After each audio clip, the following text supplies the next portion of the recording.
Welcome back to Gaelic Games Fan TV. I'm delighted to be joined here by Matthew Hurley from the Gaelic Statsman podcast. We're here to review the weekend's championship action. Obviously, a memorable day for Limerick, completing the 4 in a row, coming back from 5 or 6 points down, 5 points down in the second half, and they come back in the end, hitting 21 points in the second half. A memorable day from a Limerick perspective, and certainly a memorable day for all Limerick fans. We will be running through the Camogie action as well. Obviously, Cork and Waterford both booking their place in the All-Ireland Camogie final. Waterford going into the final now for the first time in 78 years. So remarkable achievement from a Waterford perspective.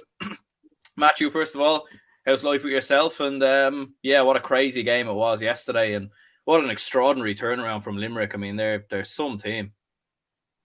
They are some team, and thanks for having me on again, Aaron. Yeah, it was an incredible game to watch really in the second half. Like even the stats say it all. Like I think 25 points out of 30 came from turnovers, 19 points to 5 since Paddy Deegan's goal. Like Limerick were just absolutely superb. And any person I spoke to, even going to a birthday party, I said off air to you there, even going to that last night, the whole talk was about how good this Limerick team is. There was no grudges or anything like that. We're just saying, what a well-oiled machine. What a team. You know, I have to put your hands up and just accept they are one of the best teams in history. And even Seamus Brady was saying on my podcast during the week, they're definitely up there. Like you look at the Kilkenny team in 06 to 09, the Leinster Championship wasn't really competitive back then, whereas the Munster Championship, like even thinking early on the season, Cork or Tipperary could have easily knocked out Limerick early in the Championship, and then they go on to win the All-Ireland. I think by the looks at John Coyley's facial expressions, by the players' expressions,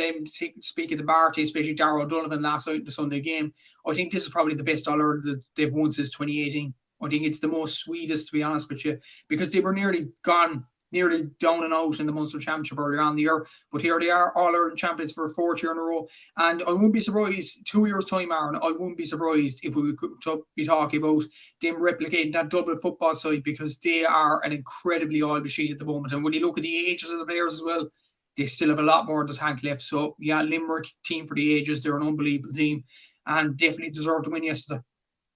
Absolutely. And before we do dive into the action, just a reminder, you can still enter into the competition with 4 Masters GA based out in Coventry. Your chance to win 2 tickets to the All-Ireland football final for this coming Sunday. There'll be plenty of preview shows and plenty of content out during the week as well in the build-up to the game. So, check the description down below and check the comment section as well. I'll have a comment there pinned, and you'll be able to go in and enter into the fundraiser to win yourself a ticket for the final. I suppose then a reminder of the scoreline for people in case they did forget. It was Limerick 30 points, Kilkenny 215. As you were saying there, like in the first half, Kilkenny, like they were all over them in many ways. Like they looked bang up for it physically. They looked far more sharper, stronger.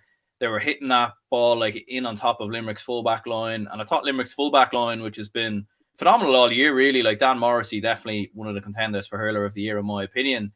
But I mean, like Limerick were struggling a little bit and Kilkenny were looking really good. And Jesus, at one point it looked like Kilkenny had them, but as you said there, like this Limerick team are just something else, like a different animal. And like how they manage to just shift the gears just like that it's a sign of like just one of the greatest teams of all time, like you said. It is definitely, and when you look at even the second half performance, in the first half they were struggling badly. Owen Cody gets the goal, and Kenny could have easily got another one from the same player, like that just whizzed right across Nicky Quaid's goal. If that went in, Limerick were in major trouble. But the key thing was they kept within 3 points at half time, and these Limerick hurlers will be rumor figures to come. Yeah, exactly, Patrick, and he should be. They are an absolutely incredible team, and there was no begrudging or anything like that from him.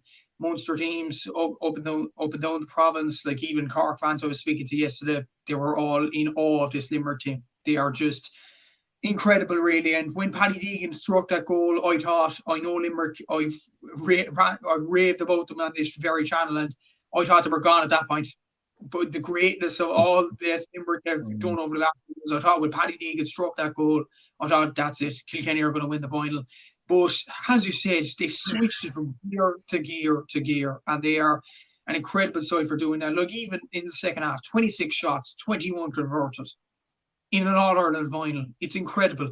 And 25 points from turnovers, like I think more than 10 different scores as well.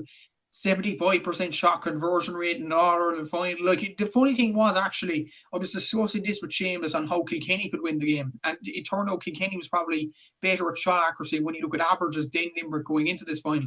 But when you look at it, Kilkenny were way off in a shot conversion rate. Limerick were bang on us. Like, even in the first half, 64% wasn't bad for a team that were struggling. They converted 9 chances out of 14. But in the second half, as you said there, they turned it on, and they turned it on with style. Like, you look at Cian Lynch. Look, Cian Lynch was probably the player. He was my man of the match personally yesterday. I know Peter Casey got it 5 points. It was an incredible performance from him. 5 shots taken out of 6. But Cian Lynch, in the first half, when Limerick were struggling, he was the guy to keep Limerick in it. And he probably deserved the plaudits, in fairness. Dermot Burns as well, 8 points, but not just that from wing back. Every ball that Owen Murphy sent down his side, he was going to claim it. There was no other Kilkenny player that was going to claim that ball. Dermot Burns, he was all over it.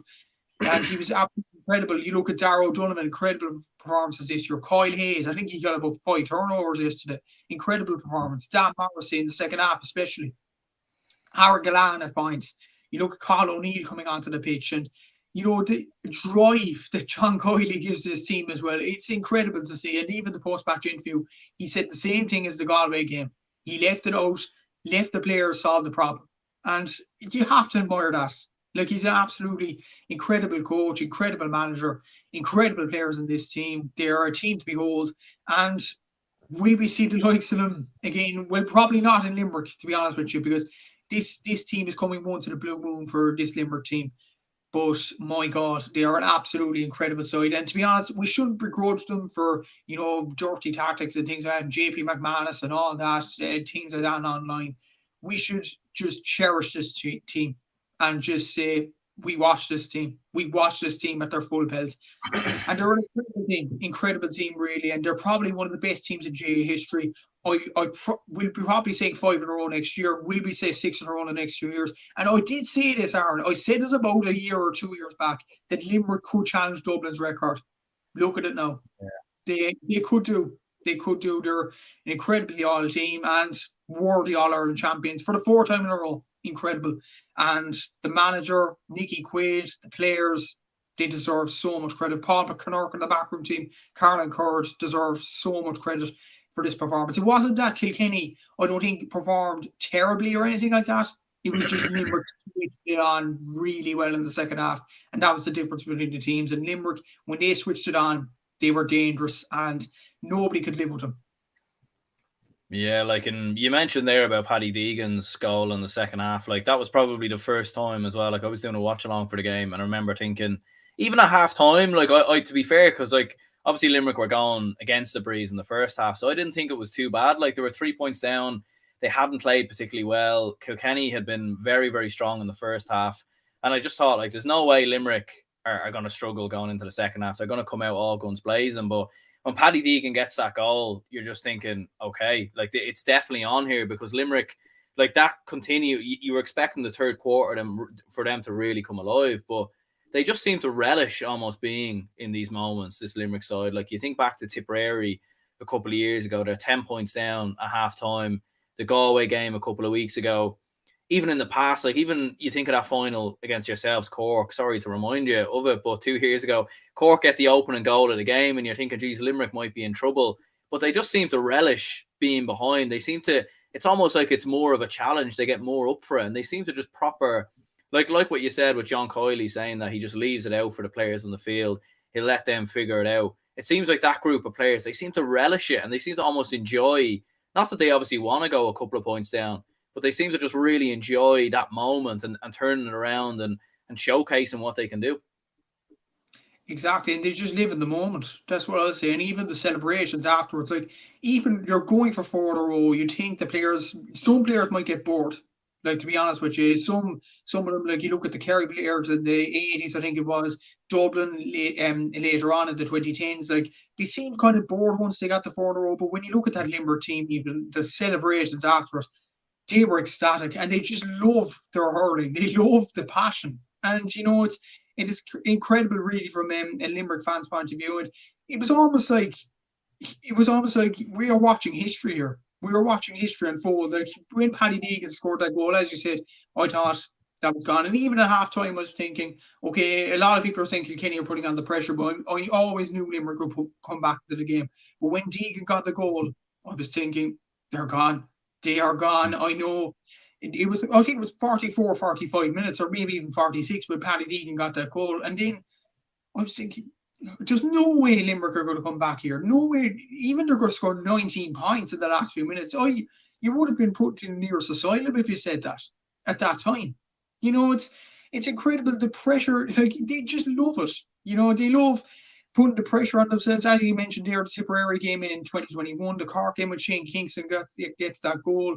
There was the Galway game in the semi-final, even the semi-final against Galway last year. The Clare game when it went to extra time in Semple Stadium, the Munster final last year. There's so many examples of this Limerick team pulling it out of the bag when you need it most. And they're an incredible team for doing that. And not just the 4 in a row. They've won 5 in a row Munster championships as well. Probably the toughest championship in hurling as well. So they are actually unbeaten in the champ. Well, to be honest, okay, they've lost to Clare, they've lost to Cork along the way, I think. But since 2020, they've been largely unbeaten since then. They've won every Munster championship in All Ireland there is to win. And that's incredible, It's an incredible feat in general. And someone was actually saying to me, a Cork fan, and this is why people shouldn't begrudge Limerick and stuff like that. Once Limerick do stop this run, and it will end eventually. I don't think it will end anytime soon, but it probably will end eventually, maybe it's 6 or 7 in a row. Limerick probably won't win it All Ireland for another 20 years. That's just Limerick in a nutshell, really. That's Limerick's history. So we should just cherish this Limerick team for what they have. They are an incredible team. Even another thing, Aaron Gannat didn't perform to his full potential yesterday. He scored 5 points, 3 for frees. But other players stepped up. Like Gearoid Hager, they stepped up in the second half. Keaton Lynch stepped up. Morrissey didn't have his best game. Seamus Flanagan didn't have his best game. But Peter Casey, he didn't do well throughout the whole season. And then he scores 5 points in one half of hurling. It's in incredible form. And these Limerick players produce moments of brilliance time and time again. And one thing I will say they were without Sean Finn and Declan Hannon for the All-Ireland semi-final and the final. And they still went out on top, beating Kilkenny by 9 points. It's incredible. And you should just cherish this team. They are an incredible team. And yeah, they're a team for the ages, definitely. Are they the best team in history? I would think in hurling anyway, they're probably the best team in history. In GA history, that maybe is another debate. But if they win 5 or 6 in a row, you definitely have to put them up there. Absolutely. Yeah, I think, to be honest, the only teams you can put above them are probably the Dublin men's team who won 6 in a row, and the Cork ladies. How many? They won 9 in a row, wasn't it? Jeez, it wasn't 9 in a row anyway. I'd say it was. No, it was 7, 6 in a row. 6 in a row as well. Okay. So yeah, if Limerick can win 3 more All Irelands in a row, then there you go. Like they've done it. Then like they've beaten all records across all codes. So you'd have to definitively put them down as the greatest team in the history of the GAA. No question about it. Patrick says it doesn't matter who was injured, another player will step up and do, whether Declan Hannon or Sean Finn is out. Dublin is great, says the Limerick team is the best team ever.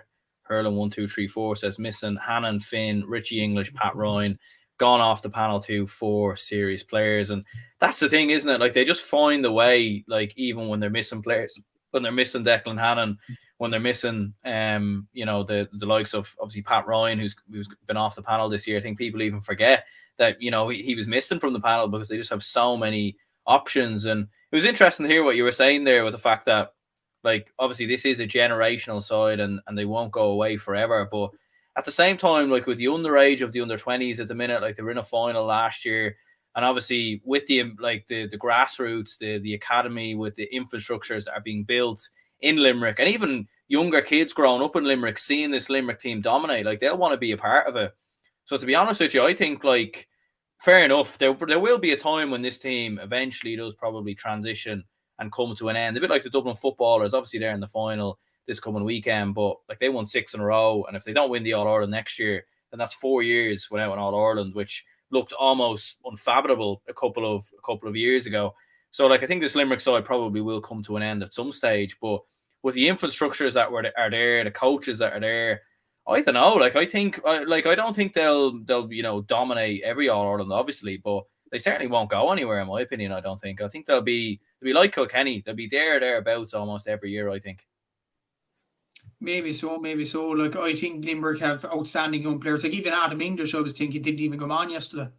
Incredible hurler, Mm. and even Aidan O'Connor from the 20s last year is another player coming through the ranks. Like they have incredible young players coming through as well. Shane O'Brien's another one, incredible hurler as well. And even I'm thinking Donegal Jolly, who did well in the league, he didn't even get in the panel yesterday. They have brilliant players throughout the whole panel. But I think my general point was I think Limerick have outstanding players. My general point is before 2018, Limerick's last All Ireland was 1973. They were starved of Mm. success before 2018, and it was usually the likes of Tip, Cork, Kilkenny, all them that won the All Irelands in recent years, and Galway obviously in 2017. So my point really was that Limerick don't historically, other than this run obviously of All Ireland titles, they don't historically win too many All Irelands in a certain decade or certain 20 years or 30 years or whatever. Like, so I think once it does come to an end, they probably win maybe one or two sporadic All Irelands, but then it just halts to an end. And we'll get on to Kilkenny in a minute, but Kilkenny were serial winners up until 2015. I think it was 8 All Irelands in 10 years. But since then, they've lost 4 All Ireland finals in a row. So it does end. It does end eventually. And I'm not taking away from a Limerick player, but I'm just saying, just in case it does happen, you have to Yeah. cherish these players for the moment and in the now. They are incredible players. They're an incredible team, like Paul Connork, Caroline Curran, John Kiley, all the team in general. They are just a model team throughout the whole country. Now, I think Donald Cusack, I disagree with Donald Cusack most of the time on the Sunday game, but I think yesterday was largely right. This is a team that has set the bar for everybody in the country.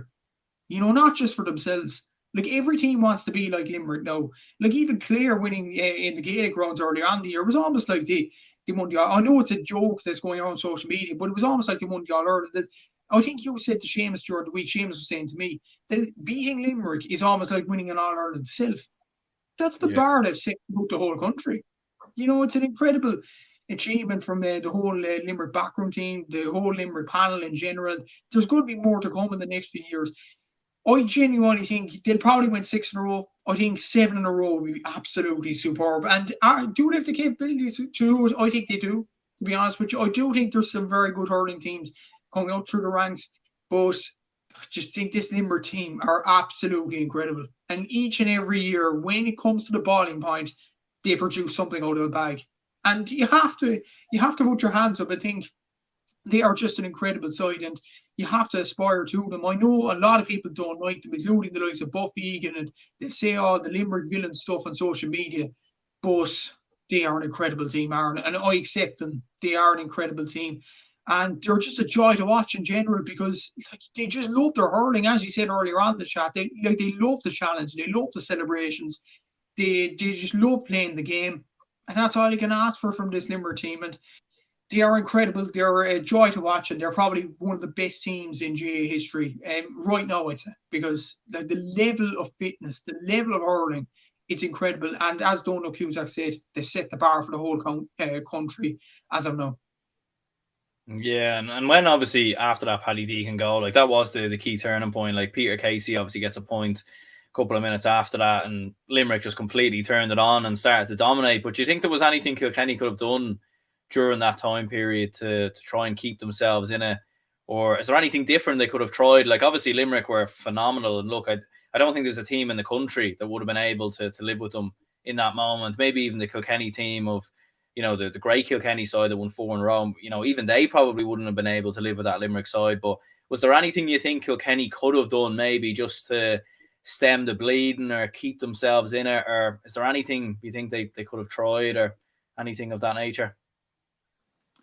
One thing, well, to be honest, usually the answer would be no, because Limerick are just an incredible side. But one small thing I think for Kilkenny, and I think you might have noticed this as well watching on yesterday.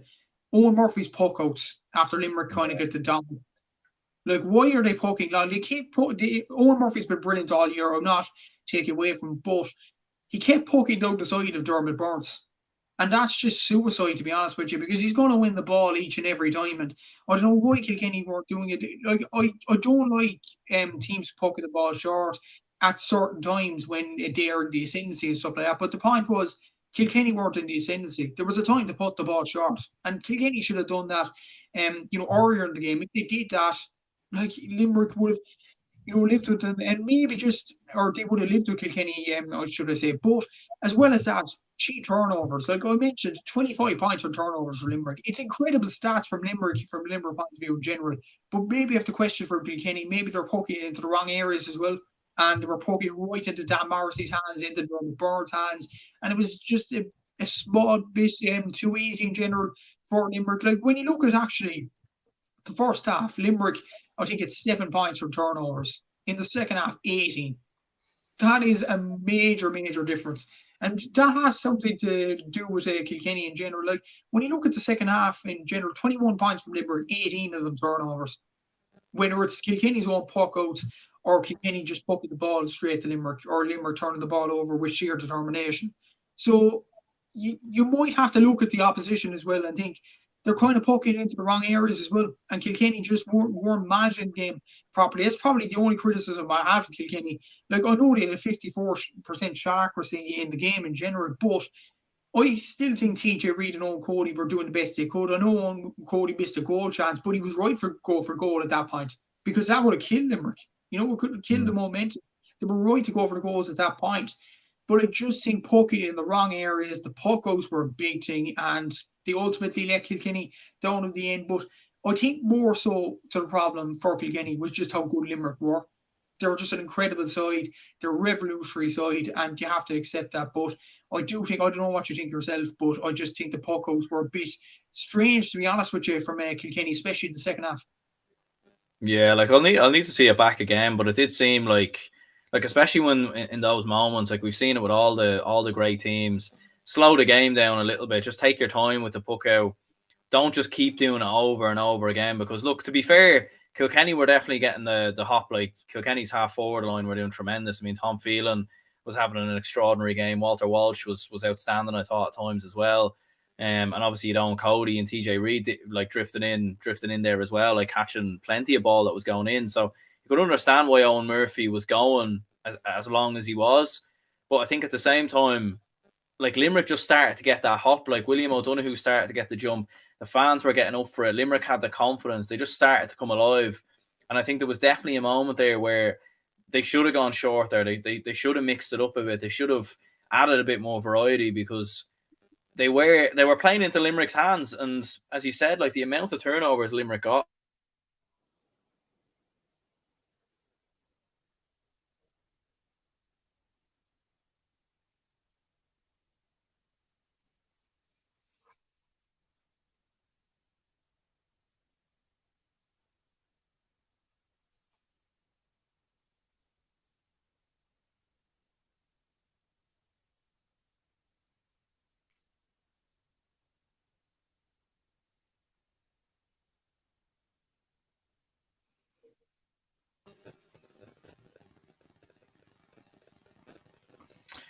Apologies about that. My internet has been acting up again. I swear it only ever acts out when I do when I do these. But I don't know. Did you catch my full point there? I didn't, to be honest with you. No, I think you cut off midpoint. So sorry. Yeah. No, I think what I was saying was I think it's actually it's completely gone out of the brain now. Maybe the viewers can remind me exactly of what I was going to say, but yeah, no, I think we were talking about Owen Murphy's puck outs, and I think the fact that Limerick were getting so many turnovers was phenomenal. But as I was saying, like I think Kilkenny should have just added a bit more variety really to their play. Yeah, they probably should have, to be honest with you. And that was my point earlier, that Kilkenny just didn't put the ball short, often enough. And like, even I don't know how many times I have to look back again, like yourself, and look back how many times Dermot Burns actually caught it from a Kilkenny puck out. Well, actually, that was my one stat I actually didn't record, but I probably have to look back at the highlights and stuff like that, and just count the number of times that Dermot Burns did that. But like Kilkenny, I think they lost a load of puck outs in the second half. Like they won 22 in the first half, or 22 overall out of 37.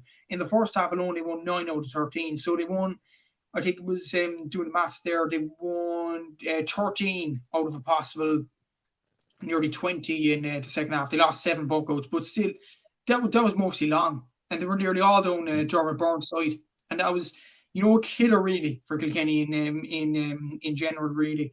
Like, even look at the image now of Owen Murphy's puckouts there.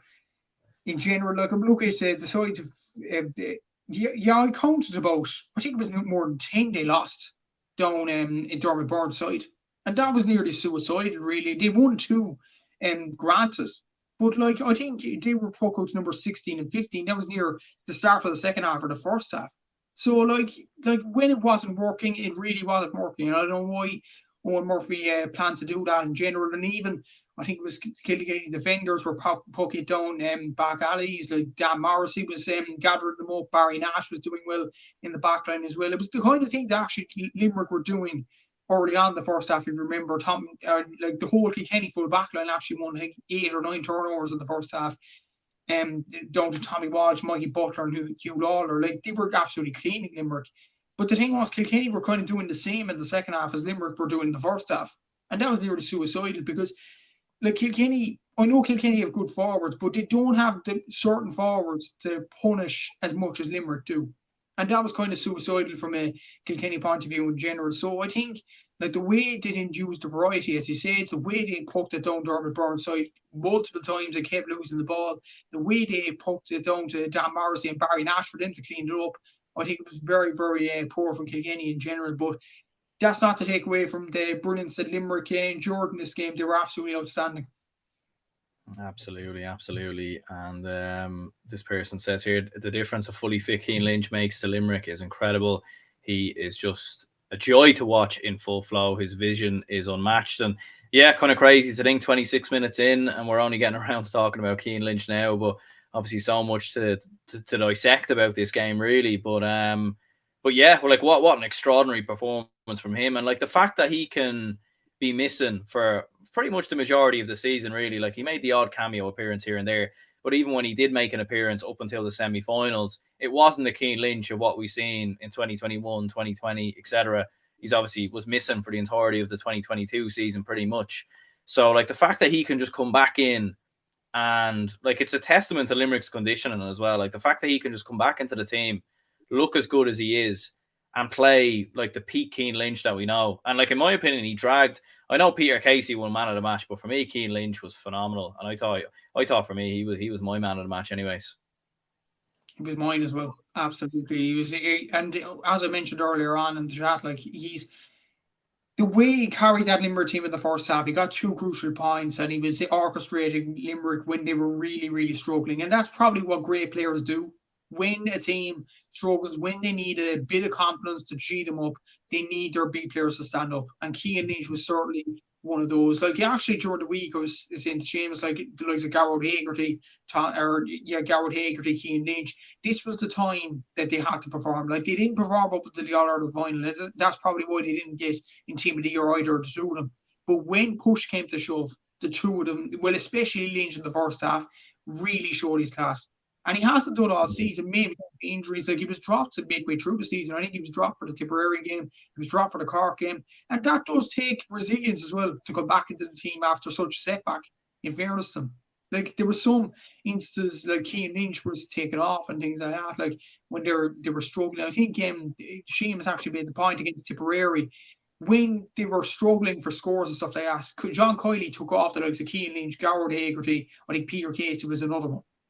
And you wonder if the 3 of those will be the guys to lead Limerick to the All-Ireland now yesterday. Like, it just takes pure resilience for them to come back in. And like, most players around every other county would be just downbeat after being dropped, after being brilliant over the last few years, and suddenly you get a sudden dip of form and then you're dropped. And then your form just goes off a cliff. But Cian Lynch and Peter Casey, especially in that game yesterday, they showed determination. They showed commitment. And that's what John Kiley always wants. Gearoid Haggerty probably wasn't his best yesterday, but boy, he was well able to tackle now yesterday. He was laying into the Kilkenny boys. He was He was doing absolutely brilliant around the middle. But Cian Lynch, I think just when the game was in the melting pot in the first half, I think he was the guy to keep Limerick in the game. If he didn't perform as well as he did in the first half, we might not be sitting here and talking about Limerick being 4 in a row All-Ireland champions. So he's an absolutely incredible player. And as Patrick said, 21 points in the second half in All-Ireland final is crazy. And 21 taken out of 26 is even more crazy in general.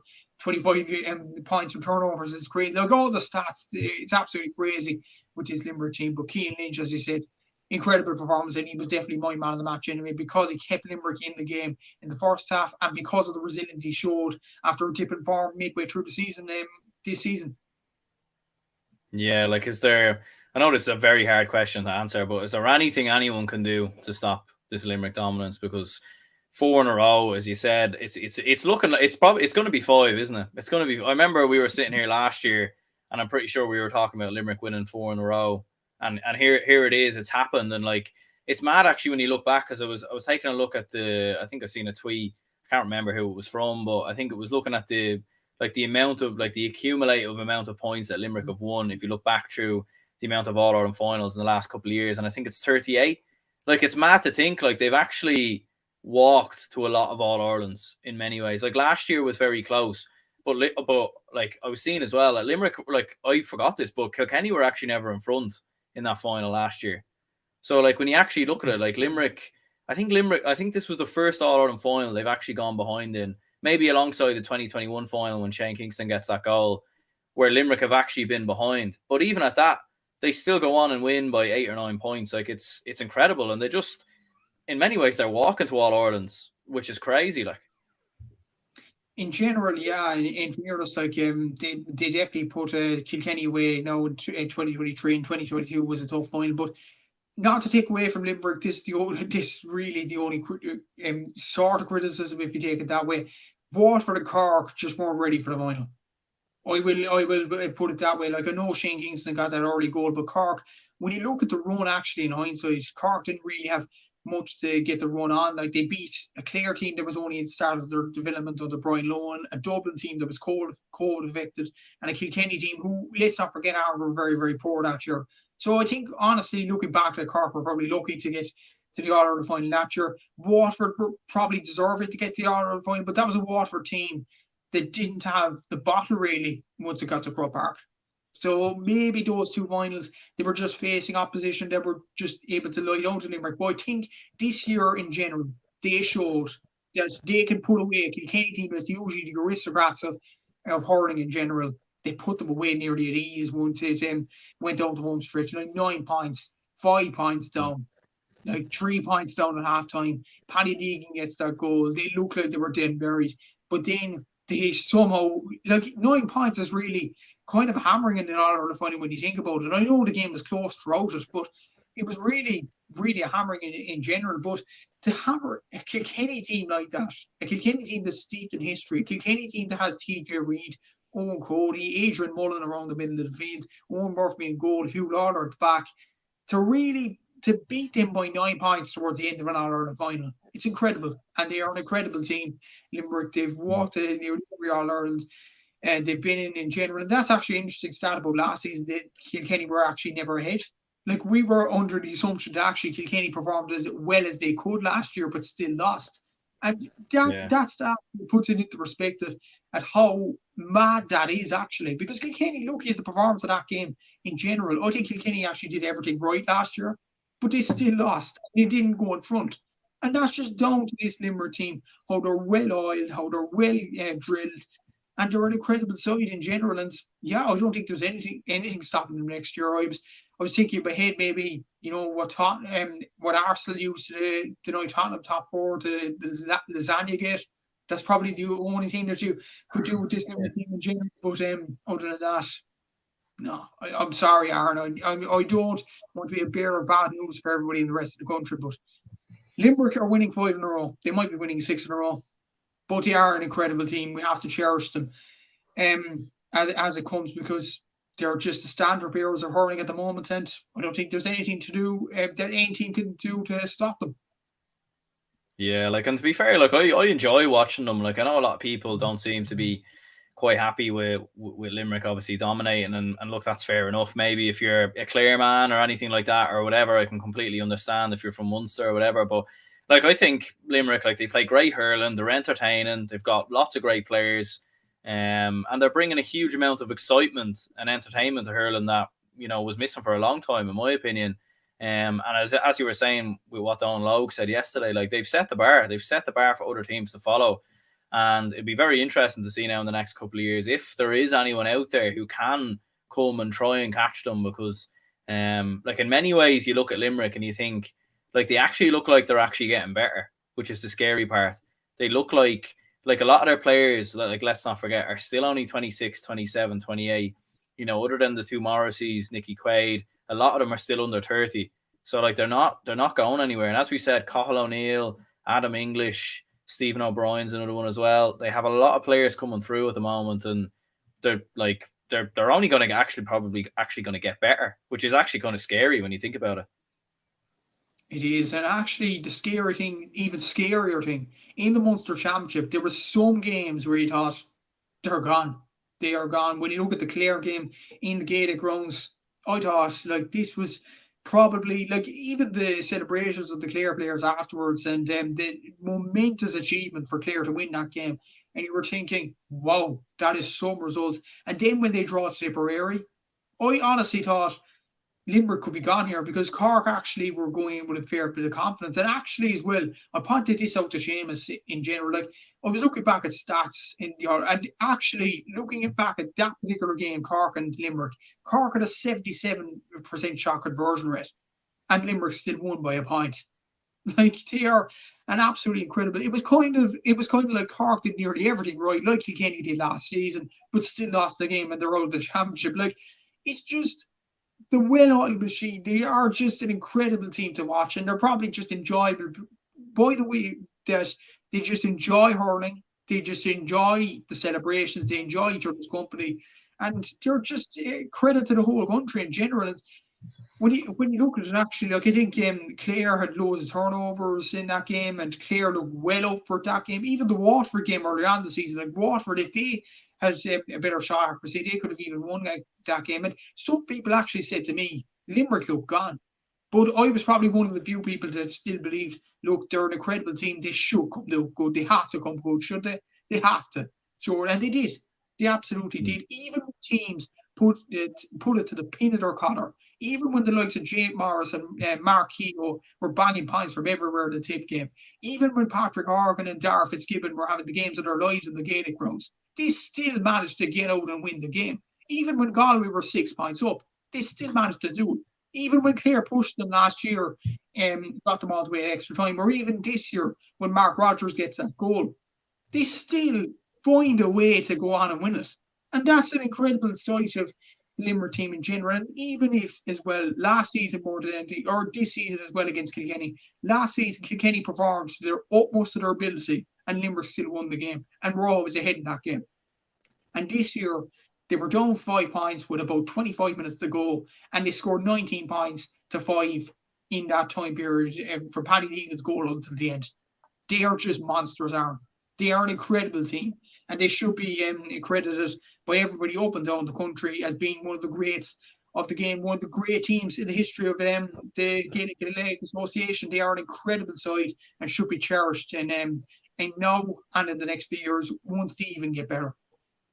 Absolutely, yeah. Shawnee says here, I wonder if other counties like Cork or Tip had a JP, would they have the same success? I mean, like, there is plenty of chatter on Twitter, and, you know, I don't know what it is. There's always just like a fascination with any team that dominates, and, like, I know a lot of people didn't like Dublin's domination for a long period of time, and people were calling for them to be split, and the same with Kilkenny for a long time, and Kerry obviously as well, who had their dominance. A lot of people weren't too happy about that. Like, I remember the 2011 All-Ireland final going down the country, and everyone wanted Dublin to win it, which is crazy, because that's definitely not happening today.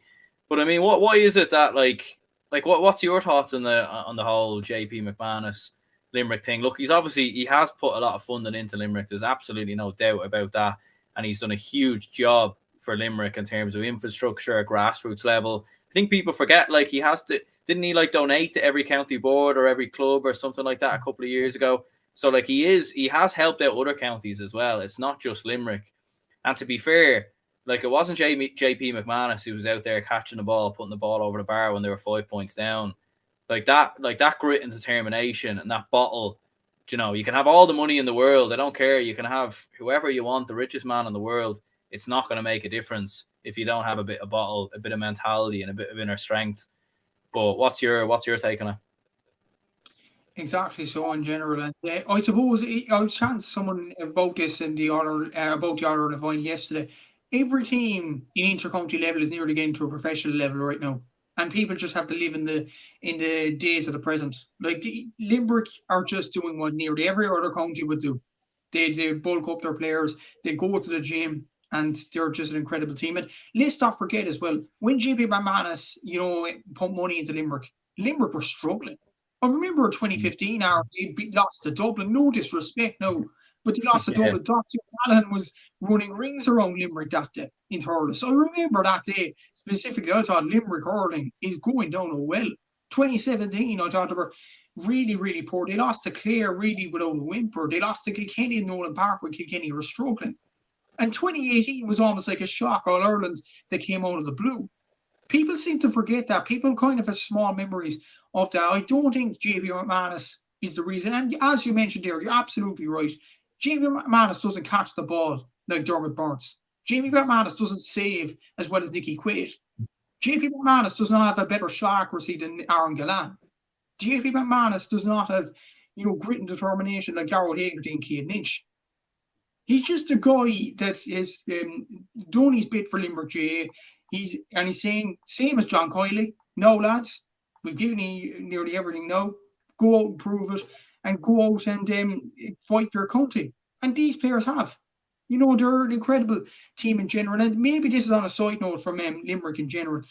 I know Limerick are a great team, incredible team, no doubt about it. But even thinking back, and I'd have to apologise to Dublin fans, including yourself, over the last year when I was talking about money and stuff like that in general, because a lot of people were saying, and even look at Colm O'Rourke's comments in 2020, like when remember the specific comment about Dublin when they were going for 6 in a row, when they were in the All-Ireland semi-final against Cavan. He was saying Dublin should be split into 2 or into 4, or else everybody's wasting their time. Looking back at that comment now, Aaron, how stupid is that? It's really, really poor there. And, like even they all have their reasons. Every great team has their reasons. Like Dublin and Limerick might be pumped by money. Kilkenny concentrate on one sport. Kerry concentrate on one sport. All the best teams have their reasons for getting success stories. But I think the losers in these situations, the likes of the Tipperaries, the Corks, the Mayos, the Galways, always try to find excuses to make themselves feel better. And that's my honest opinion on this, really. They just don't respect how good Limerick are, how good Dublin have been, how good Kerry have been, how good Kilkenny have been. That's just the way it is. They're doing things properly, whereas Mayo and Cork and Galway aren't. That's just the facts of it, really. That's all I'll say in it, to be honest with you. I just think Limerick players should be credited on this. JP McManus took over when Limerick were the doldrums, really, and people seem to forget that. And that should be remembered, because that's where Limerick started, the building blocks, and now they're reaping the rewards. They're taking the fruits from it. They're an incredible team, and that's all I have to say in it. And I just think it's for other counties. I think it's just jealousy, Aaron. I honestly think it's just jealousy that they don't want to see another team do as well as them, and that's just the reality of it. They're doing things. The successful teams are doing things properly, whereas the other teams are laying down and making excuses. Yeah, I think so. Like, and even like with someone like John Coyley, like, I mean, it's not like they went out and plucked the best manager available. I mean, John Coyley at the time, it was like, I'm pretty sure this is his first senior inter-county job that he's took, and even in 2017, they didn't even win a championship game that year. And I was looking back at some previous years, pre 2018, earlier today, and they only won 3 championship games between 2014 and 2018, and 2 of them were against Westmeath, and 1 of them was against Clare. And that, do you know what I mean? That goes to show. And like, there was a lot of players that were still playing in those days. Tom Morrissey, Dan Morrissey was there, Nicky Quaid was there, Shane Dowling was there, who obviously was part of the 2018 success as well. And even when you look at teams like Cork and everything else, like, obviously with the Sports Direct deal and everything, like there is plenty of resources in other counties as well. So, like it's like Tipperary, I'm sure have got a lot going into them. Like you can't just label it all down to money. Like you can't really. And another thing I'm thinking, like I was thinking back to the point that Kilkenny and Kerry concentrate on one sport, and you might think the same about no county should be split up. Yeah, exactly, Patrick. I absolutely agree with you. And even looking back at Colm O'Rourke's comments, then I know I respect Colm O'Rourke in general. I said this last week about Meath winning the Tattoo Cup, but looking back at those comments, it was kind of stupid, really. But what I will say about Limerick, a lot of people would say they only concentrate on hurling and things like that. They literally are probably the base of the United Rugby champions in Munster in rugby. Yeah. So, I mean, it's the excuses that people make. It's incredible. It's just probably laughable, in my opinion. I don't think it's the one. I just think they have an incredible group of players with an incredible attitude, incredible man. And as you mentioned right with John Coyley, he took over in 2017. And I said, even I was chatting to Cork fans. I remember this specific day. I was chatting to a Cork fan after I think it was Clare and Limerick in the Munster semi-final. And I was saying Cork will easily get a Munster. I didn't know after beating Waterford and Tipperary because Clare and Limerick aren't that good. And he said maybe Clare could be good, but Limerick, they're absolutely terrible. That was actually what people thought of Limerick in 2017. The year before 2018 when they started winning All-Irelands. So people need to take it back a small bit, look back to 2017 and look at the mess really that Limerick were on the playing field back then. But then in 2018, they turn it all around, they win the All-Irelands, they win 5 months in a row, 4 All-Irelands in a row, 5 All-Irelands in 6 years. They are an absolutely incredible team, and that should be credited from where they came from as a group of players and John Coyley as a manager, rather than the money being pumped into them. That's just my honest opinion on it. I think Limerick should be credited, not ridiculed. Absolutely. We're going to get into some Team of the Year talk and everything else in a couple of moments' time. Obviously, Matthew put out his own hurling Team of the Year on his own socials earlier today, so we'll grill him a little bit about that and obviously run through my own Team of the Year as well, and then see any disagreements in the comments and maybe even discuss Hurler of the Year. But maybe a quick word on Kilkenny before we move on to that. Like, obviously, they're not going anywhere. Like, back-to-back All-Ireland finals. I seen a comment there earlier. I think someone was saying they're the Mayo of hurling. I think that's very, very harsh. I don't know where that comment's gone here. I think Shawnee was saying, are Kilkenny the Mayo of hurling, losing 4 finals in a row? I think that's very harsh to Kilkenny there now. Come on, like, Kilkenny are the most successful hurling county of all time still. And even that's without having won an All-Ireland since... most successful in terms of major honours, obviously, is what I mean there. They haven't won an All-Ireland since 2015. So, yeah, I mean, look, Kilkenny, they're not going anywhere. There's like plenty of underage players coming through. There probably are some players that are getting on a bit, the likes of TJ Reid and a few others.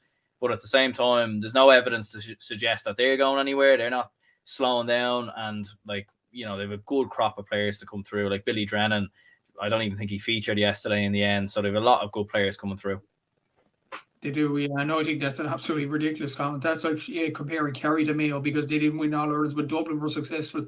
It's just like it's very, very poor there. Sorry for grilling the commenter there, but it's true really. But Kilkenny, look, they'll be back. They will be back. They have good young players, as you mentioned, Billy Drennan there.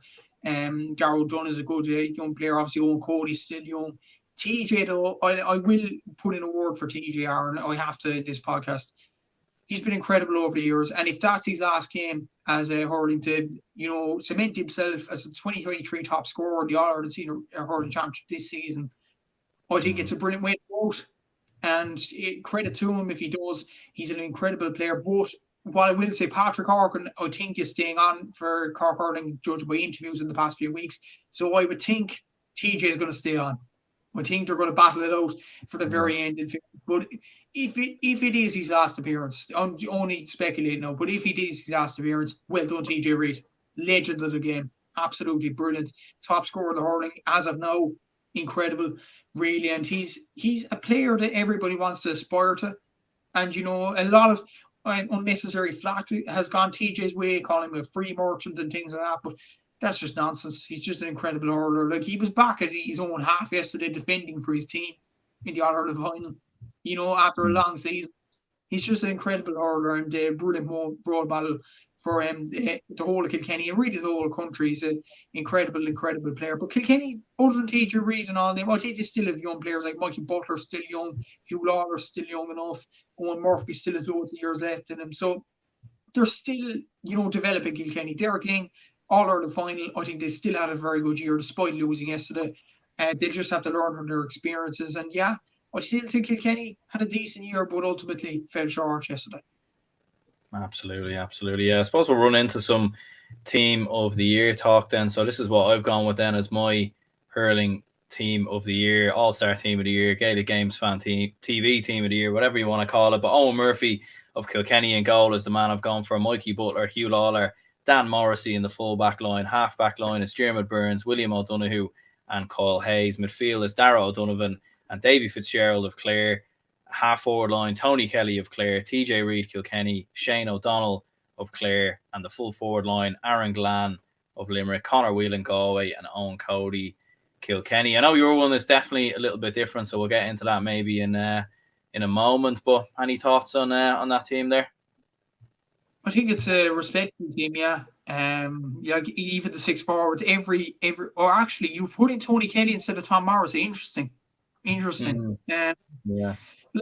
Yeah, it's the thing. Like even Derek Lynch from I think it was Clare FM. He said, quoting my tweet, in the top scorers, he was third top scorer from play and the fifth top scorer overall. He's on teams of the years.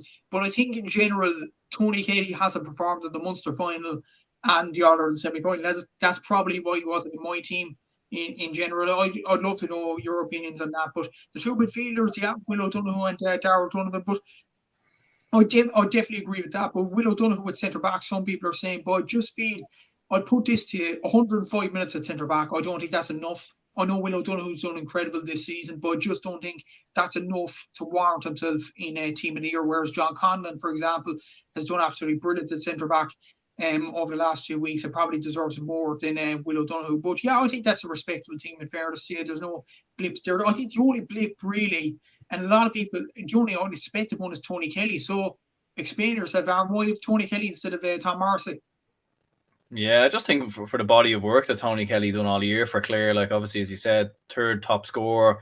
I think like the problem is with Tony Kelly, and you get this sometimes even with some Dublin footballers, even Kerry footballers at times. I think David Clifford will probably get this at times, where we judge him at such high standards and we have him so high that if he's not at them high standards, then we think, oh well, he must have been poor or must have had a bad season. And because a couple of years ago, I remember he was immortal. I think it was 2020 or 2021, where he was just absolutely unplayable. He was scoring like 10, 15 points every game, majority of which were from play and everything.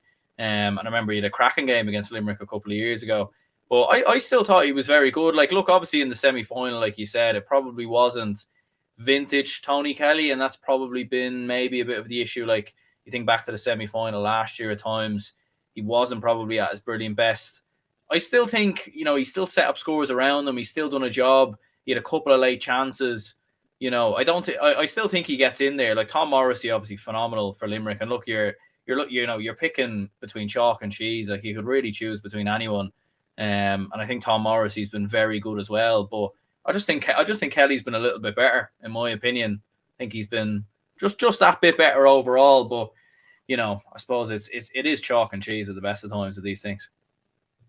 It is definitely, and it is a good point to say Tony Kelly's been influential for Clare in most games, but it is also a very good point to say in the Munster final against Limerick and in the semi-final against Kilkenny, he didn't perform to his best really, Tony Kelly, and that was my point. That's probably why I didn't put him in team of the year. But I still look at my team. I still have a regret. Well, I have one particular regret, but the rest of them is fine. But yeah, I think that's a respectable team in general. It's an interesting viewpoint on Tony Kelly. Tom Morrissey didn't perform well yesterday. That's probably part of the reason you probably didn't put him in. But Tony Kelly, I still think he's an incredible player. But I just think, in my opinion anyway, in the big games, once it got to the pressure cooker, I don't think Tony Kelly delivered particularly this season. That's just my opinion on it. Clare fans could come at me all they want, but I just think Tony Kelly didn't really deserve team of the year because of them two performances he put in the biggest games of the season.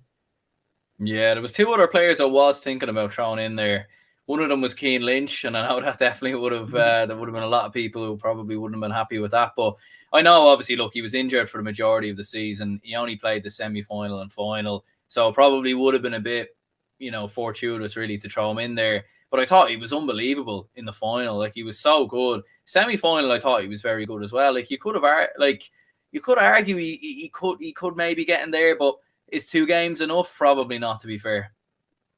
No, it's not enough really. Look, even you're talking about Gearoid Hegarty getting. I know he was instrumental last season. Now Gearoid Hegarty against Kilkenny, but he didn't get team near, and deservedly not, because in the final, okay, fair enough. But I'd make this point to everybody. I know he got man of the match in the final, Keane Lynch, but it's almost like, remember 2013 when Shane O'Donnell came out of nowhere and scored a hat trick and got man of the match in the final. Wouldn't it have been a bit stupid just to name him on team of the year that year? Yeah. You think about that in general, or even Cormac Costello performing well against Mayo. I think it was 2016, I think was the replay. And him in team of the year, I don't know. Killian Spillane last season when he came on and did well against Galway, but we put him in team of the year. It's not just the final, it's the whole season. And that's just my honest opinion on it. And that's probably why I wouldn't put Keane Lynch in there. I think you'd have your reasons for putting Keane Lynch, but I think if you did, rightly so, to be honest with you, Aaron, I think you'd get a lot of overs.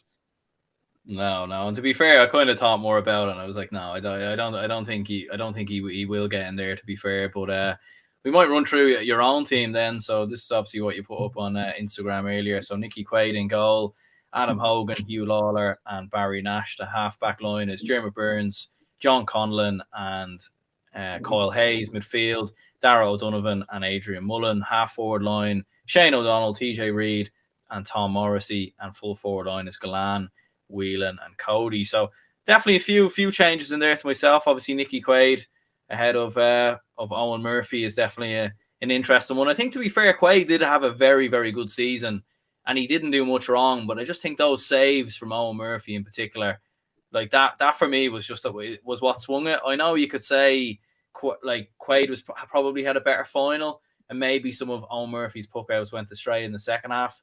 But I think those saves for me is what dragged him in. But you obviously have gone for Nicky Quaid.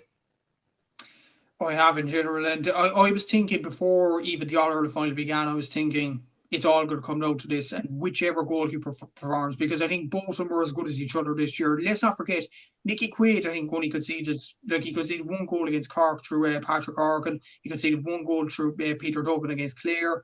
Carl Mannion against Galway. That's only 3 goals, or even the Mark Rogers goal. That's 4 goals this season before the final. That's still an incredible record. I know you could talk about defenders and stuff like that, but Nicky Quaid still had to do a lot in goal. And there's more to goalkeeping, I think, than shot stopping. It's the same in every other sport, in soccer and Gaelic football. I just think there's distribution, there's puck outs and things. I just think Owen Murphy, I know he made that brilliant save in the semi-final. He was very close to my team in general.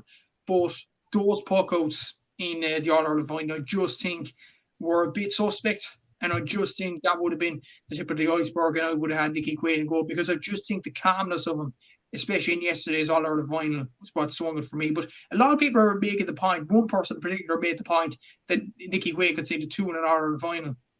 Owen Murphy conceded 4 against a Wexford team that were in relegation trouble. So I know Owen Murphy isn't bad, but that's just the point. That's just how the cookie crumbles in a way. So that'll be my call anyway. That's how I back up Nicky Quaid and goal.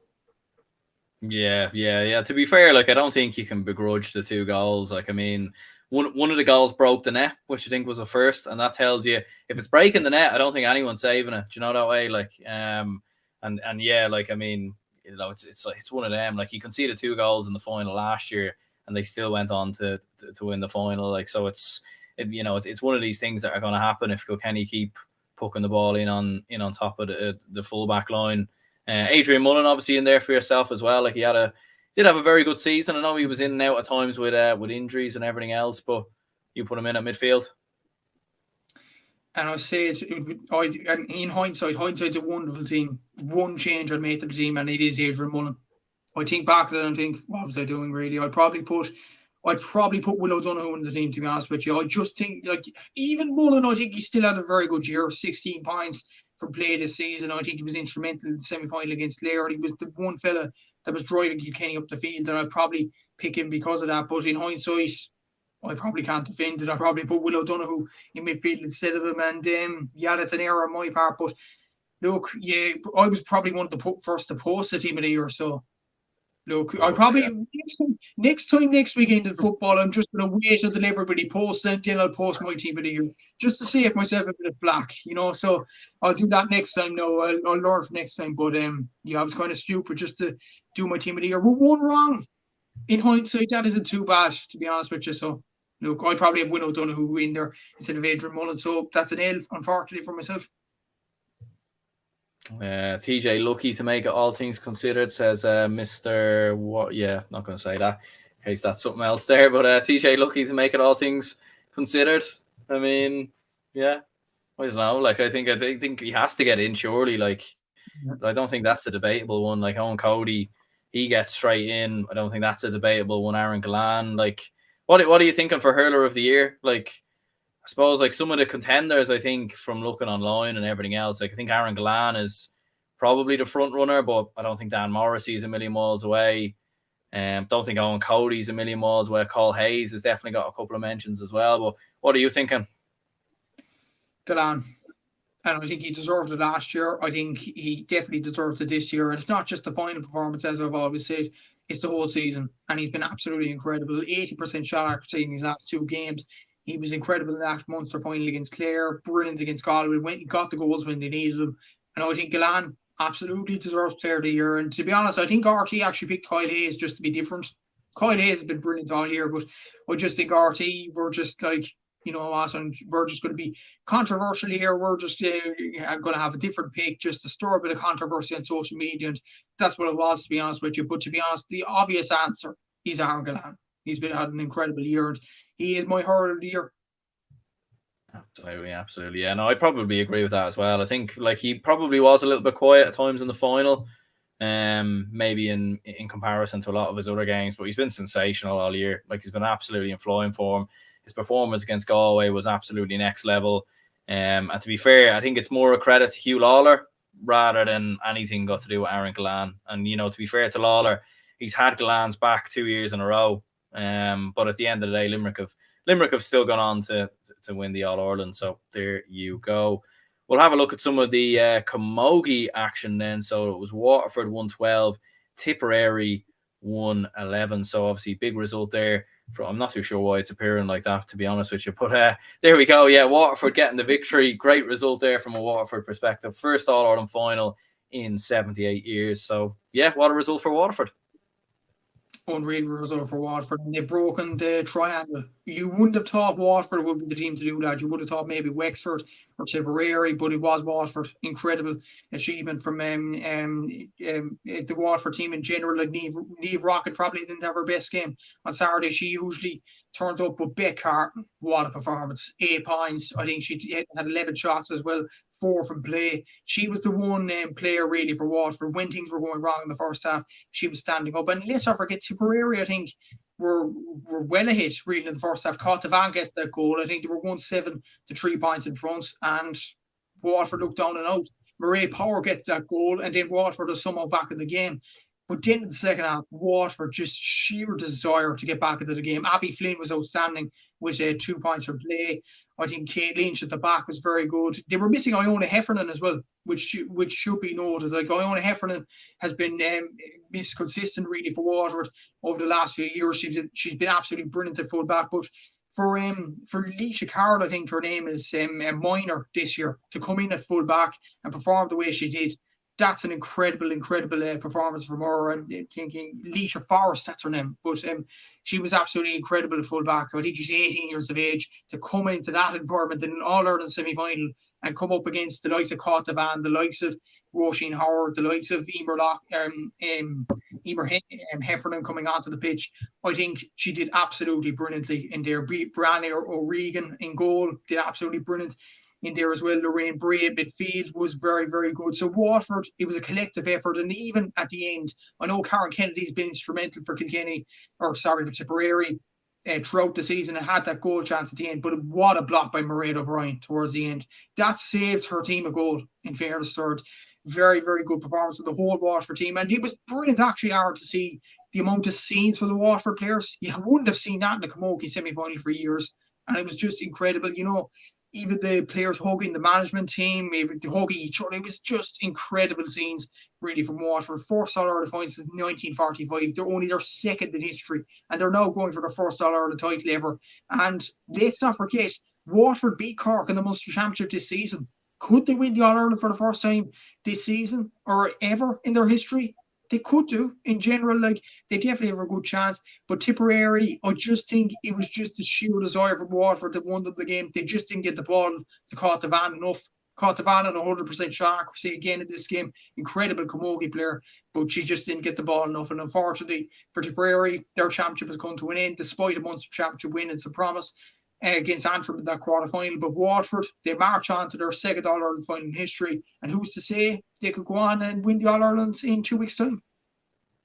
Yeah, and obviously there were 7 points down at one stage in the first half, and it was looking comfortable enough for Tipperary. Like, they were leading 1-7 to 3 points, and you were thinking, like, Tipperary are just going to coast home here. But fair play to Waterford. Like, the battle back in the way that they did was absolutely tremendous stuff. But, like, you've probably watched a lot more Camogie than myself this year.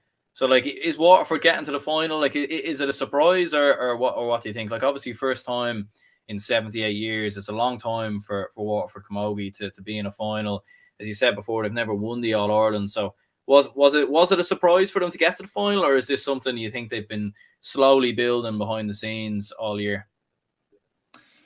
I think in general, looking back, I think it was a surprise to me. I know they came out of a group with Antrim, Offaly and Limerick, which was probably the group of life in many ways. No disrespect to Waterford's group there, but like when you look at it, actually, the Camogie Championship, it actually ended up weird. Like, Kilkenny, Cork and Galway actually ended up on the one side of the draw, and that was the triangle to, win the Camogie Championship. And to be honest, the next team after that, a lot of people were expecting, myself, Seamus, Brady, everybody, was Tipperary.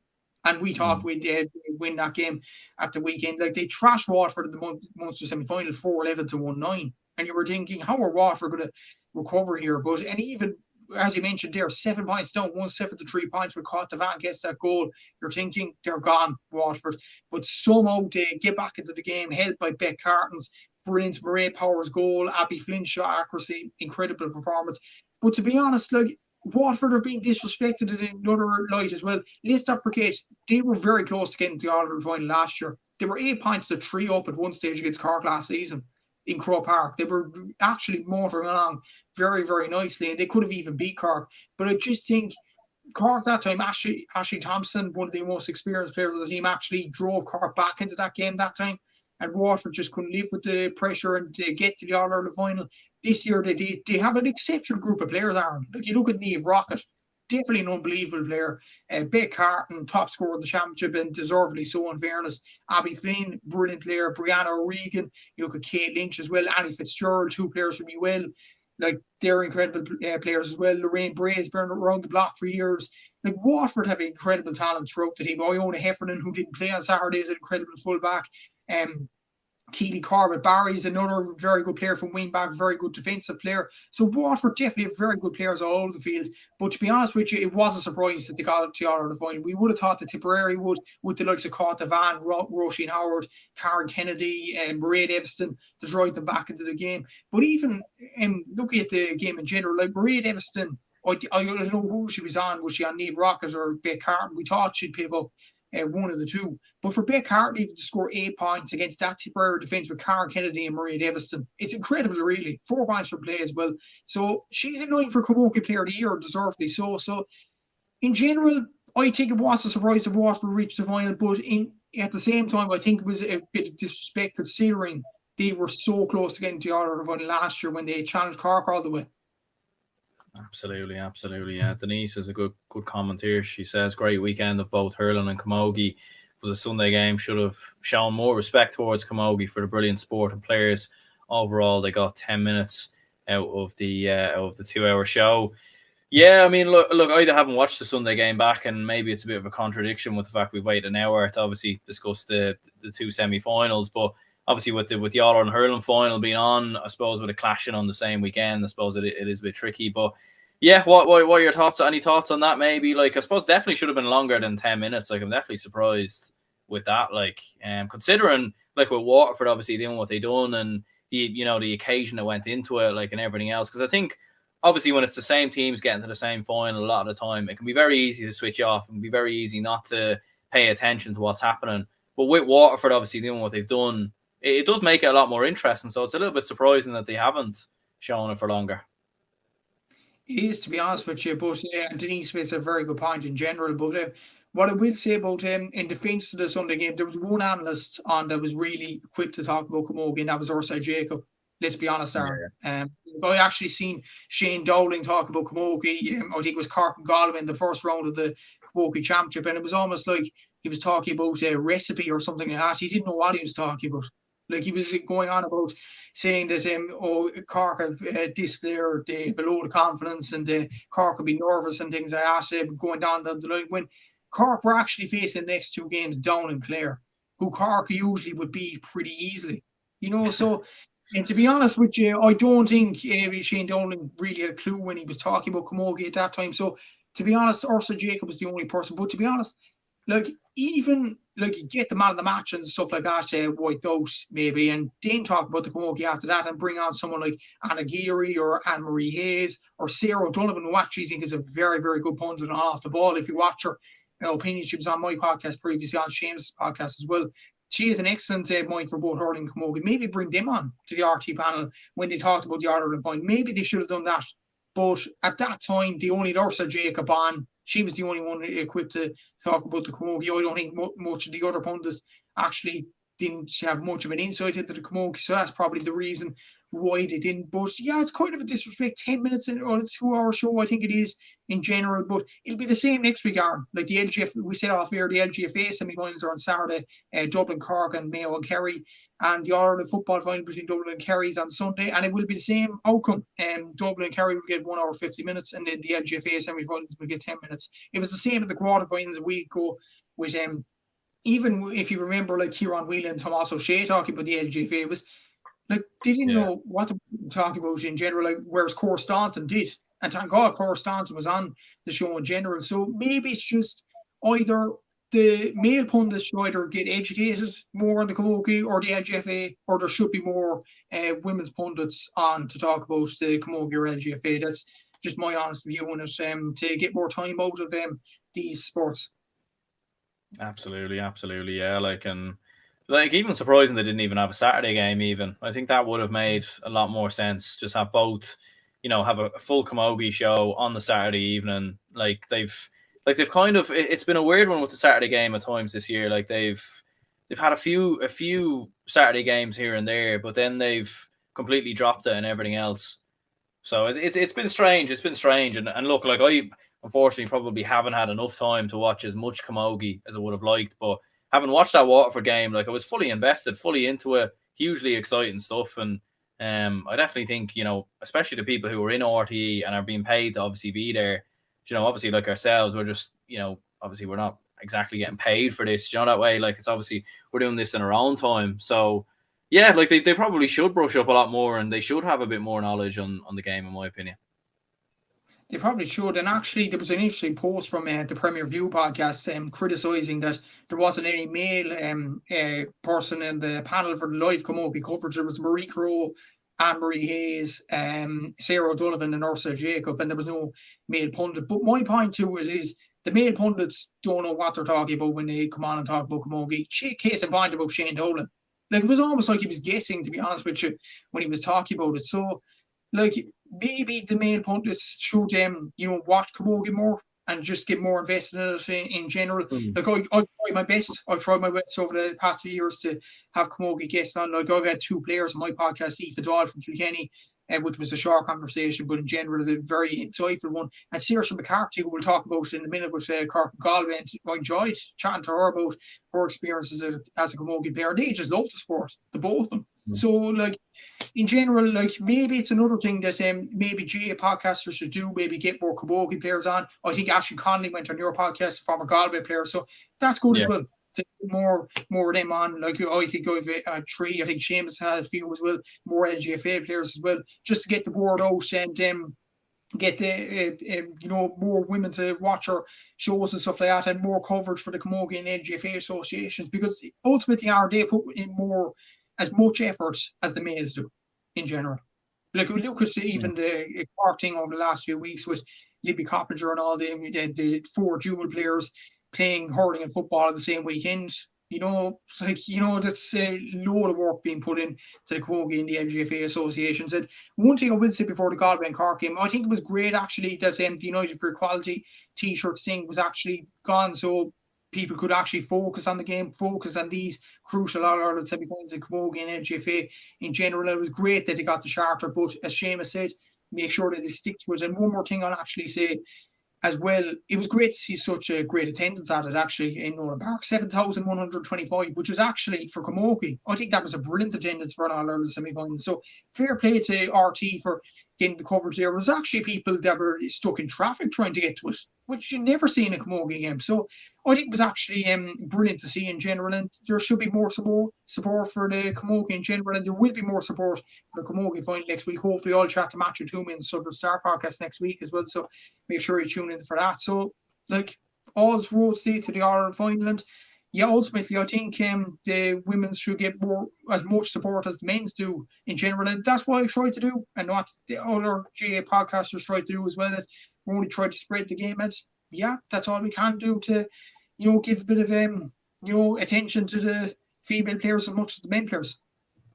Absolutely. And I suppose as a Cork man, I'm sure you're delighted to have seen that scoreline. Cork 15 points, Galway 2-6. So sure, look, at least you're getting an All-Ireland final anyway, and there'll be something to look forward to in a couple of weeks' time. But great results, great win, and I suppose you took out Kilkenny and Galway. So here we go, Cork are on the way.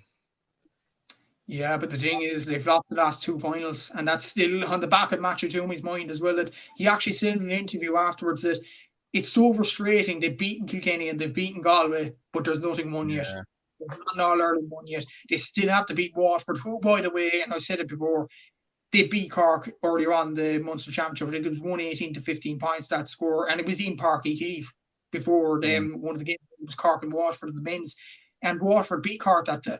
So, like, there's still a lot on the line. Waterford will give it their all. They actually tested Cork all the way in the All-Ireland semi-final last year. So expect Niamh Rocket and Beck Harton to have the games of their lives as well, and Cork to be under the cosh at some stages in the game. But ultimately in the semi-final, it was great that Cork got over the line. Ultimately pleasing, actually, because their shot accuracy, Matthew Toomey pointed this over the last few weeks, has been under par. I think it was under 50% in the last game against Galway in the first game of the Camogie Championship. But in this game, it was 78%. 80% from play, which is actually very, very impressive. But they performed brilliantly. Amy O'Connor was brilliant when she was in there. Like, you look at Katrina Mackey scored 2 points. Cleona Healy came on in the first half. She got 2 points in the entire game. Chloe Sigurdsson did well, got a free in the first half. Laura Hayes, one of the most experienced campaigners coming on it. Speaking of experienced campaigners, when you look at the players coming off the bench for Cork, you had Laura Hayes, you had Ashley Thompson, you had Orla Cronin, you had Orla Callahan is an experienced campaigner, but she scores a lot of goals. She scored a point now to really seal proceedings against Galway at the weekend. So the Cork had a lot of talent coming off the bench, in fairness to the team, and Matthew Toomey should be proud of his efforts for really building a panel for Cork over the last few years. That's probably been the problem. That's probably why Cork haven't won the All-Ireland in the last few years. It was squad depth. But now you look at the squad depth in Cork, it's probably one of the best in the country in Camogie. And fair play to Matthew Toomey for that. And what I will say, I know she was on my podcast, I might seem biased, but Saoirse McCarthy was absolutely outstanding in midfield. Brilliant performance from her, and deserved a player of the match as well. And she even look at the interview, she just down to earth, she just loves playing Camogie in general. You look at Fiona Keating, her clubmate, centre forward, has had a decent season as well. The Cork have had a brilliant season in general, but at the same time, conceding them 2 goals, like Siobhan McGrath, brilliant performance by her, scoring 2 goals for Galway. But in general, all the stats pointed towards a Cork win. But Galway get them 2 goals, and you're like, oh, here we go again. Galway are going to win it. But Cork stuck in there, and they got the win in the end. And that's another pleasing aspect in general, because you look at the Kilkenny game at the quarterfinal. Denise Gall gets a quick fire 1-3, I think it was. She gets 110 overall. And you're thinking, oh, Kilkenny are coming back into the game here. Cork still held out with the 1-point win. Siobhan McGrath gets the 2 goals, and you're thinking Cork are getting paid back. Got Cork still win a crucial game against Galway. And in those sorts of situations last season or the last 2 seasons, Cork would have lost those games. So to beat Galway and Kilkenny in that type of fashion, I think it's just brilliant for Matthew Toomey to do that in general. It's brilliant that they have the dual players solely concentrating on Camogie 1 week, LGFA against Dublin now next weekend. It's absolutely brilliant to see. And you're getting the fruits of it now, in fairness to them. I think Cork, they're definitely on the road for an All-Ireland, but I will say the same as Matthew Toomey. There is nothing won yet. Waterford will be waiting in the long grass. They still have an All-Ireland, their first All-Ireland ever waiting for Waterford. Cork will chase their first since 2018. It's going to be a big game for Cork, but they have to be have their heads screwed on and just feel it's going to be a big game here against a brilliant Waterford side. But for Galway, disappointing season overall, to be honest with you. I know they won 3 games in the group, but 2 of them were against Down and Clare, the Cork team that had an under 50% shot accuracy. So pretty underwhelming for Colin Murray. That's 2 years without an All-Ireland final, but they will be back. They have brilliant players. And worth noting as well, Galway were without Niamh Kilkenny, Katrina Cormacan, Heather Cooney in this game as well. Ailish O'Reilly came in as a late replacement. Sarah Durvan actually went out of the team. She's their captain. She's their leader. So to miss those big players for Galway, I think that was a huge loss for them. So you have to cut them some slack. Like Sabina Rabbit's a good player coming up through the ranks. Roisin Black's very good. Dervin Higgins at in the full back line. Eva Donoghue had another good game for Galway. So in fairness, they still have good young players coming through. They need to, get them more seasons under their belts. But ultimately, I just think experience and shooting accuracy probably Cork just over the line in this particular game.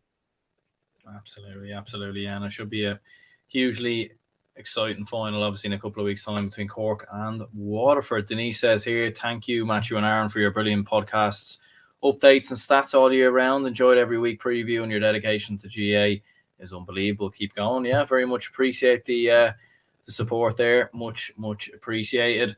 I suppose moment of the week and player of the week before we finish up. Moment of the week, I think in general, the Limerick performance after Paddy Egan's goal, in general, that full package, like it was just absolutely memorable to see in general. And actually, what I will say before we finish up on the podcast, another moment of the week, Joe Canning's comments on the Dylan Quirk Foundation and the GA, absolutely bang on. I defend Joe Canning to the hill with that comment. And to be honest with you, what I will say, the players, whether it's Cork, whether it's Dublin, whether it's David Clifford from Kerry, whatever, I know your allegiances and stuff like that, and you have your allegiances, but the players have done the GA a great service this season. Shame the organisation haven't. They've been in a disgrace this season, Aaron, from top to bottom this year. They've been from banning accounts to doing this with the Dylan Quirk Foundation to not really much build up to the hurling final either. The GA have been really, really poor this season as an organisation, not the players, not the counties, not the managers, not the fans, the organisation. And I will stress that they've been really, really poor. No, I got that off my chest. Player of the week, Cian Lynch has to be.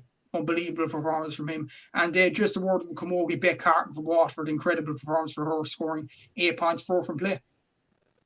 Absolutely, yeah. No, and I completely echo what you said there with Joe Cannon. Like, it was great to see him highlight that and obviously speak about it and everything else. And I do agree with you as well. It's a disgrace that, like, obviously with everything that happened with Dylan Quirk, like the fact they weren't allowed obviously go and do that, like, it was just crazy stuff there. But obviously great to see Joe Cannon highlight it and obviously choose it as his moment of the year. And yeah, I suppose I'd have to agree with you as well. I think Limerick's turnaround versus Kilkenny, like, just watching it all unfold was extraordinary. And Waterford obviously beating getting that result versus Tipperary, getting to our first All-Ireland in 78 years. But I think for player of the week, I'd have to go for Cian Lynch most definitely. But yeah, we'll go ahead and wrap this up here anyways. Cheers very much, Matthew, for coming on. And for anyone who tuned in, if you could leave a like and subscribe, be much appreciated. There will be a Dublin and Kerry preview out. If not tomorrow, definitely Wednesday or Thursday. So make sure to check that out. And Matthew, cheers for coming on, and cheers anyone who tuned in. Thanks, Aaron.